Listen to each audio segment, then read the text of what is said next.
Hello students, welcome to my channel study essentials. तो आज हमारा टॉपिक है मल्टी प्रोग्रामिंग एंड मल्टीटास्किंग। तो इससे पहले हमने बैच ऑपरेटिंग सिस्टम की बात की थी, जिसमें बैचेस बनाकर जॉब्स को एग्जीक्यूट किया जाता था। जब ये मल्टी प्रोग्रामिंग और मल्टीटास्किंग इन्वायरमेंट आए इन लाइक 80s 90s के आसपास, तब उस टाइम पर सेमीकंडक्टर टेक्नोलॉजीज आ चुकी हुई थी और जो हार्ड डिस्क ड्राइव थी वो थोड़ी फास्टर होने शुरू होगी, मेन मेमोरी बड़ी होनी शुरू होगी। तो हम मल्टी प्रोग्रामिंग के कॉन्सेप्ट के बारे में, ऑपरेटिंग के सिस्टम के बारे में इजीली इम्प्लीमेंट कर पाते थे। तो आप इसको इस तरह से समझ सकते हो। मान लो हमारे पास एक कुछ डेटा पड़ा है, कुछ इंस्ट्रक्शंस पड़ी हैं, ठीक है। डेटा एंड इंस्ट्रक्शंस मिलके क्या बनते थे? प्रोसेस बनता था, राइट। प्रोसेस को ही हम डेटा एंड इंस्ट्रक्शंस कहते हैं। तो वो सीपीयू को फीड किए जाते थे, right. CPU is a processing unit. तो प्रोसेसिंग यूनिट को डेटा एंड इंस्ट्रक्शन फीड किए जाते थे so that we should get an output. Output मिले in the form of information, right, in the form of information. अब मान लो कोई process है। अब सिंगल प्रोग्रामिंग इन्वायरमेंट में क्या होगा कि जैसे एक ही प्रोसेस एक टाइम पे सीपीयू के पास है और सीपीयू इसको एग्जीक्यूट कर रहा है, राइट। कोई इनपुट आउटपुट रिक्वेस्ट आ गई तो सीपीयू आइडल बैठेगा, उसकी इनपुट आउटपुट रिक्वेस्ट कंप्लीट होने का वेट करेगा, राइट। अब क्या है, डेटा इंस्ट्रक्शन सीपीयू को फीड है। सीपीयू इज, लेट्स से, वो एग्जीक्यूट कर रहा है P1 प्रोसेस। इस प्रोसेस का नाम है P1, राइट। इसको एग्जीक्यूट करता है। अब मल्टी प्रोग्रामिंग के केस में क्या होगा, जब सीपीयू एग्जीक्यूट कर रहा है तो हो सकता है इस प्रोसेस को कोई इनपुट आउटपुट रिक्वेस्ट आ जाए। कोई इनपुट आउटपुट, मान लो वहां पे एक इंस्ट्रक्शन थी प्रिंट एबीसी। अब ये काम सीपीयू को हैंड ओवर करना पड़ेगा इनपुट आउटपुट डिवाइस को, दैट इज प्रिंटर, ठीक है।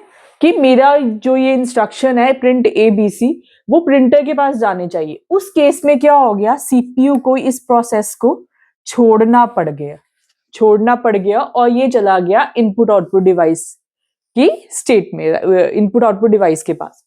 उतनी देर में सीपीयू क्या करेगा, यहां से एक नया प्रोसेस उठाएगा, राइट। यहां से नया प्रोसेस उठाएगा, आइडल नहीं बैठेगा, वो दूसरा प्रोसेस एग्जीक्यूट करना स्टार्ट कर देगा, ठीक है। इसी इन्वायरमेंट को बोलते हैं मल्टी प्रोग्रामिंग इन्वायरमेंट। इसको आप इस तरीके से भी समझ सकते हो कि सीपीयू है और हमारे पास मेन मेमोरी है, इसमें प्रोसेसेस पड़े हैं P1, P2, P3, P4 and let's say up to Pn। तो मान लो P2 को एग्जीक्यूट कर रहा है, P2 को आ गई, क्योंकि जब भी हमें प्रोसेस को एग्जीक्यूट करना उसे मेन मेमोरी में तो लाना ही पड़ेगा। इसके साथ अटैच सेकेंडरी डिवाइस भी होगा, सेकेंडरी मेमोरी भी होगी, ठीक है। बट अभी हम उसकी बात नहीं करेंगे, हम इन दोनों की बात करें।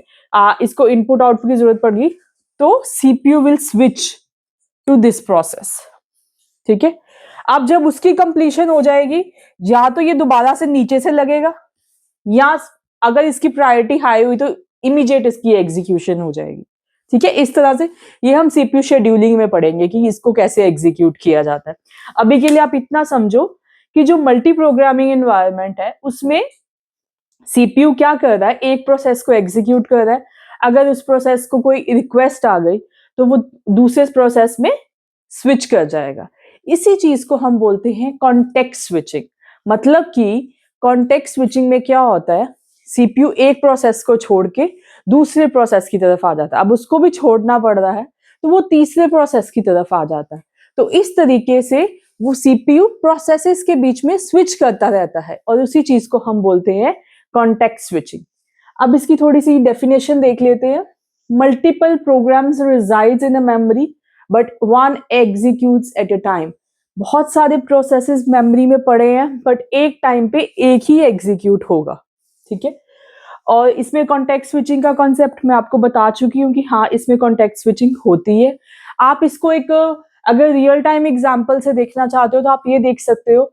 आप एक रेस्टोरेंट में गए, वहां 2 टेबल है मान लो। वेटर को आप सीपीयू कंसिडर कर लो। वेटर एक ने एक टेबल ने ऑर्डर दिया, आई वांट नूडल्स, राइट। अभी नूडल्स का वो उसने ऑर्डर दे दिया, नूडल बनने में टाइम लगेगा। Waiter is serving the another table now. तो वेटर क्या कर रहा है, दो टेबल्स के बीच में स्विच कर रहा है ताकि उसका आइडल टाइम मिनिमाइज हो सके। वो वेला ना बैठे, वो करता रहे कुछ ना कुछ, कभी इधर वाले टेबल के पास, कभी उधर वाले टेबल के पास, राइट। तो ऐसे ही हमारा सीपीयू भी करता है, प्रोसेसेस के बीच में स्विच करता रहता है ताकि वो आइडल ना बैठे, मिनिमम आइडल टाइम हो जाए। ओके, अब ये था हमारा मल्टी प्रोग्रामिंग एनवायरनमेंट। तो नेक्स्ट हमारा आता है मल्टीटास्किंग। मल्टीटास्किंग को ही हम बोल देते हैं राउंड रॉबिन, टाइम शेयरिंग या फेयर शेयर। ये मतलब तीन चारों नाम एक ही ऑपरेटिंग सिस्टम के हैं, ठीक है। Multitasking, round robin, time sharing and fair share. अब इसमें होता क्या है, ये इसको logical extension of multi programming भी बोला गया है। अब इसमें एक्चुअल में एक्सटेंशन ही है। इसमें ये कहता है, सीपीयू कहता है कि अब प्रोसेस की मर्जी नहीं चलेगी, ठीक है, अब मेरी मर्जी चलेगी कि मैं डिसाइड करूंगा मैं किस प्रोसेस के साथ कितनी देर के लिए बात करूंगा, मैं किस प्रोसेस को कितनी देर के लिए एलोकेट होगा। तो इसमें सीपीयू एक टाइम क्वांटम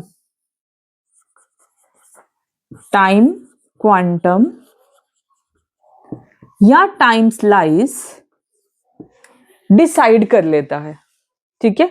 मान लो इस टाइम पे सीपीयू ने 3 सेकेंड का टाइम क्वांटम डिसाइड कर लिया, ठीक है। हर एक प्रोसेस का एक बर्स्ट टाइम होता है, ये तो आपको पता है। बर्स्ट टाइम क्या होता है, एग्जीक्यूशन टाइम, कितनी देर के लिए प्रोसेस को सीपीयू चाहिए, उसी को हम बोलते हैं बर्स्ट टाइम, ठीक है। हर एक प्रोसेस का एक बर्स्ट टाइम होता है। मान लो यहाँ पे हमारे पास मेन मेमोरी है, उसमें P1 पड़ा है, P2 पड़ा है, P3 पड़ा है एंड P4 पड़ा है।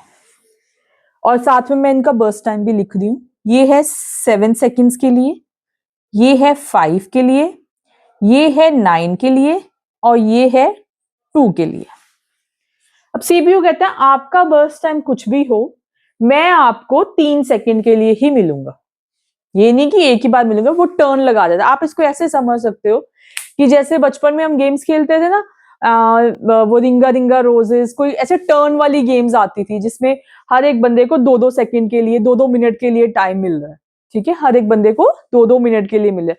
पहले बंदे की टर्न आई, उसको 2 मिनट के लिए खेलना है, फिर नेक्स्ट की टर्न आई, उसको 2 मिनट के लिए खेलना है, फिर नेक्स्ट की टर्न आई, उसको 2 मिनट के खेलना है, और ऐसे चलते चलते फिर पहले के पास आता है, उसको फिर से 2 मिनट के लिए खेलना है, फिर नेक्स्ट को 2 मिनट के खेलना है।